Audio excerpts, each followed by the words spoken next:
又见面了，各位观众朋友，大家好，我是 Ryan。今天又是一个很简单的 vlog 视频，因为今天又要修车了。要修什么呢？那就是换了86的大镜。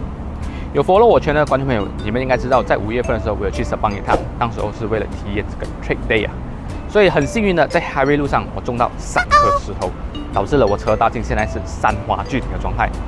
到底我车的大镜如何3花聚顶？走，现在带你们去看一下。Let's go。OK， 现在给你们看一下我车的大镜到底有多少个洞。可以看到这边是有一颗洞了啊，因为今天太阳很大，我也不太清楚你们看得到没有，有一颗。然后这边有好几颗小小颗了，这边啊，再来这边也是一颗，这边也是一颗，最明显的3颗都在这边。当然，这辆车还有其他小小的洞啊，所以就没办法给你们看到太清楚，因为这辆车有太多天没有洗车了。看这边也是一个洞，真是很多洞啊！这个车大镜。好，现在你们看到我的车大镜这么多洞了，现在就让我们去换大镜吧。Let's go。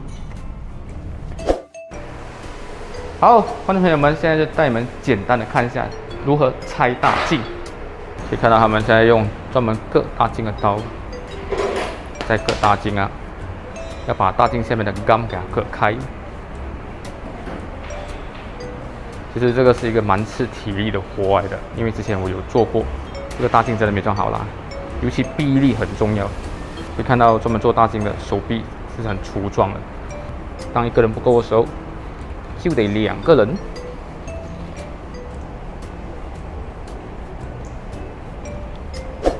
然后可以看到，现在用完了割刀，就得用钢线把它拉开。而且在 dashboard 上面，你还得铺一层纸皮，这样子才不会在拉的时候弄坏你的 dashboard。这些都是一些小细节来的。我相信没有真正的去看过换大镜的朋友，应该没有机会啊，看到他们怎样去实际操作的。通常你们都是把车子丢在那边，然后他们去换就 OK 了。OK， 这个就是今天我要换的镜子，这就是我新的86的大镜啊。是 Original 的镜子，可以看到，其实这辆车的镜子真的什么鬼都没有，就是一个往后倾的 bracket， 没有 sensor， 没有什么东西，就要保3000块钱，真的是，唉，贵到出血啊！然后你看到这是它正原装 logo， 你们很奇怪为什么不是Toyota logo？ 因为可能就是这个 AGC Automotive 帮它代工的。当然，我相信有很多专业人士，那些长期换大镜的专业人士，应该自己也很难辨认得出，到底现在这辆车装的是原装镜还是中国镜。讲真的，现在真的仿到太真了，真的很难通过肉眼去判断。而且现在市面上也应该没有机器可以判断这个大镜到底是原装镜还是中国镜，所以只能讲要看商家了，还是得看商家是不是凭良心在做生意。OK， 在等待他们换大镜这个时间啊，就让我来回答一下车友们对于 claim 大镜的一些小问题啊。当然我不会回答太多啦，因为之前我有做过相关的影片了，你们也可以去 search 我之前的影片来更加的了解。所以今天我只准备了3个问题，比较 common 网友会问的啦。首先第一个问题就是 claim 大镜会影响 NCD 吗？其实 claim 大镜是不会影响 NCD 的。因为大镜是属于在汽车保险里面的另外一个附加保险来的，所以如果你 claim 大镜的话，是不会影响你车子的 NCD 的啦。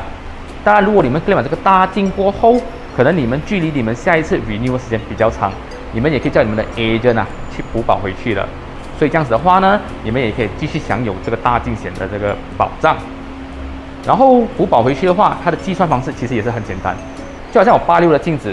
它大镜加上 gum 钱加上钉的加上工钱这些，大概我是保了3000块钱，所以我只要付3000块钱的15%就 OK 了，就是450块钱，我就可以 renew 重新的保回去这个镜子。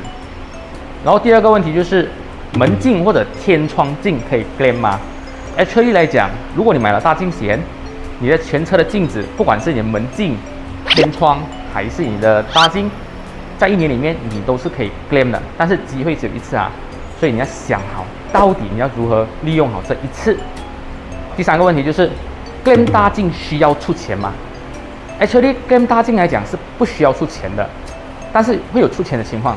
首先第一个就是你保不够，保不够的意思来讲，有可能就是这样的情况啊。可能你的车子好像 Beza，OK，Beza 它 S 版本跟 H 版本这两个是没有 ASA 2.0的，但是它的 AV 版本是有 ASA 2.0的，所以在镜子这个大镜方面呢，两者之间的价格是有差别的。如果你的 agent 保不对，可能他保到这个 X 版本的镜子 ，X 版本的镜子我没有记错，好像一片是100多块钱啊。然后这个 AV 版本的镜子啊，因为它有那个 ASA 的那个 camera 的位置啊，这个镜子没有错，好像是要400多块啊。这两者之间就有一个很大的 difference 啊，而且这个价钱是还没有包括那些 gum 啊等等等等这些之类的价钱啊，所以它的保额也是有差别。所以当你发生了这样子的问题，可能你的 Beza 是有 ASA 2.0这个 sensor 的，可是你的 agent 保到是普通版本的，这样的话可能会导致你要额外再贴钱。在第二个可能会贴钱的情况就是，你的 agent 没有考虑到你的车有没有天窗，因为有些车有天窗的话，它的天窗的这个价格啊，分分钟会比起你的大镜还来得贵。所以这一点的话，可能要跟 agent 讲好，讲清楚。我的车有天窗了，你要 check 好来哈，要不然保不够，你来帮我贴哈。所以这3点的话，就是通常车友们在换大镜的时候会比较常遇到的问题。OK， 现在也可以看到我的工人们正在打大镜缸，打到好像蛋糕的 cream 酱。之前其实有涂一层 primer 在上面了的，所以这个 primer 来讲的话，刚刚没有拍到就不好意思。然后打这个大镜缸其实要有功夫的哈，不是你想打就打的哈，随随便便打是打不好的哈。要多少高度，要剪多少，其实是有学问的。这些都是时间累积出来的经验。好，这就是我们今天用的大镜缸580。这个580的大镜缸，其实我也用了好多年了。因为很多年前我做过Nissan service厂的车，他们换大镜的时候也是 supply 这个 gum 给我们用的。然后这个 gum 的话，它的价钱是比较贵一点的，可是它会比较少问题，比如漏水啊，还是大镜装不稳的问题。So 很多年下来，我们就一直是沿用这个580的大镜 gum。我个人觉得有些钱真的是不可以省，比如大镜 gum。如果你省这个钱的话，导致了你大镜进水，还是大镜飞掉，这样子的问题，你要重做，你要花的时间、金钱，还有你的信誉，真的不是那几块钱还是几十块钱可以弥补回来啊。所以我个人觉得贵有贵的好啦。所以在这种小东西上面的话，我个人觉得还是会选择品质比较好的东西，这样子还会给我的顾客有信心。不过那你老实用到手，最讨厌的。OK， 现在他们要把我的车的大镜，新的大镜装上去啦。可以看到，其实装这个大镜必须要有点功夫啊，要不然你的手就会弄到大镜缸，而且安下去的话还要对位置，因为要考虑到那个塑胶边它的美观性，加上放的好不好，这些都是经验来的。A few moments later， 好了，现在就是到了最后工序，我的大镜，新的大镜已经装上去了。现在他们要做一些清理工作，因为刚刚他们把大镜放上去的时候，也在大镜上面沾了一些手指印，所以现在在做最后尾的收尾工作。OK， 好，耗时1个小时，终于把我车子的大镜换好了。现在可以看到我车子的大镜真的是非常锃光瓦亮，不像换之前多坑洞现在整个看起来真的是非常干净，非常的舒服。好，今天我的小蓝86换大镜的视频就到这里了，希望这个视频可以帮助到想要换大镜的朋友。当然，新山区的观众朋友，如果你们想要换大镜，可是你们不知道要去哪里换，然后也担心其他的外面的厂换一些纸包机大镜的话，加上你们足够相信我，你们也可以联系我，我会安排人跟你们接洽来换大镜。放心，我一定换原装的大镜给你们的，除非你们保不够啦。可是保不够的话，我也会跟你们讲。好，今天这个视频就到这里了。觉得这个视频不错的话呢，就麻烦你们帮我按赞、分享一下。当然，也希望你们支持我一下，订阅我频道，还有开启你们小铃铛。在这边也谢谢你们支持。好，我们下个星期的视频再见啦，拜拜。